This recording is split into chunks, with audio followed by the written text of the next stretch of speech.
So the SYMIK wind resistant landing pad coming right up.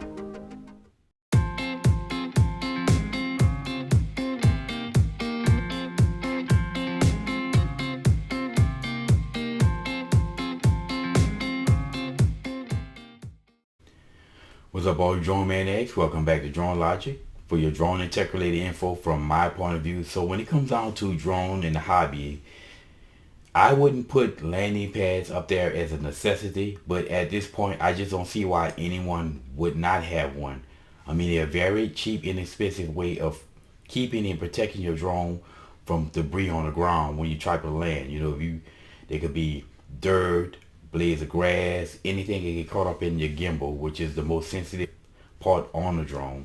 So these landing pads, again, they really do a great job of protecting your drone when you type of landing. Now, as far as landing pads go, I have to say the most popular ones out there have been these spring-loaded landing pads here. You know, it comes in these little zip-up pouches, and they spring out and offer a clean area for your drone to land. Now, the problem with those spring-loaded drones, because they're very inexpensive and lightweight, easily portable, but by them being light, they just get blew away by the wind. You know, the prop wash of the drone just blows them away. When you take it, sometimes when you take it off or landing, you notice that these pads that get blown out, they'll get blown away outside.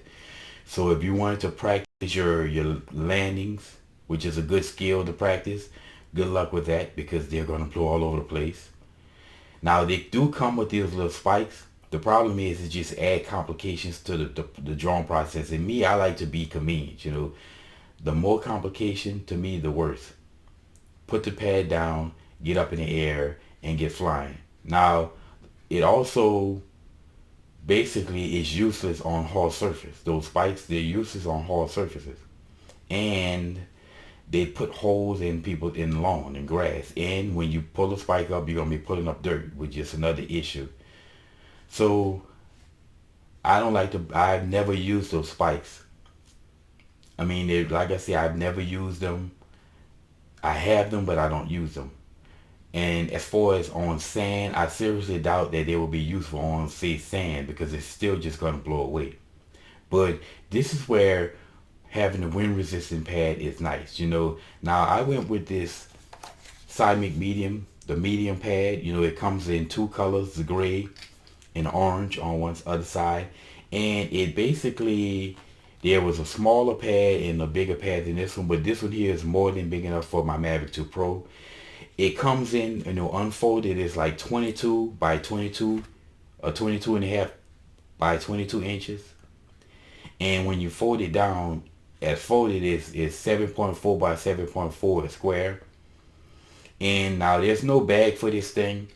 I noticed that some of those wind resistant pads, there are different companies that make them.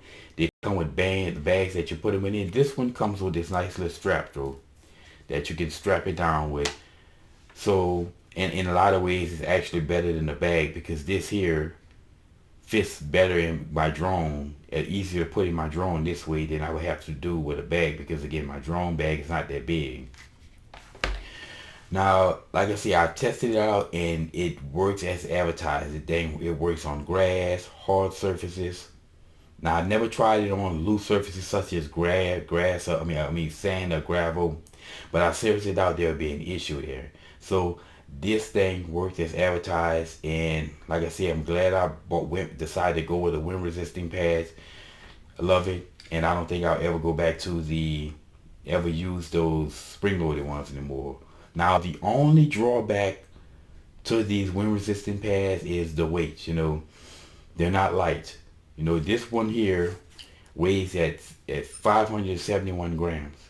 So that basically it weighs the same weight as a Mavic Air 2. However, though, besides that, I would say the benefits outweigh the heavy weight of this thing.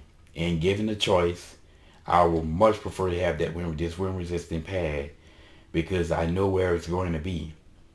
Now, I'm not saying it's going to withstand hurricane winds. Let's be ridiculous. I mean, let's be real, people. But more than enough for any wind that you're going to run into, and even, you know, heavy winds. And if it can withstand prop wash, it can withstand good wind. So honestly, I would suggest everyone go out and get one. Again, because me personally, the idea of having to put spikes into the ground, to me, I don't want to do that. Plus, you can't put spikes in a road. You can't put spikes in your driveway or the sidewalk or a hard cover surface. You can't do that. And this thing works on all of that. So these wind resistant pads, I would suggest it. And this has been my drone logic of the day. And as always, y'all, until next time.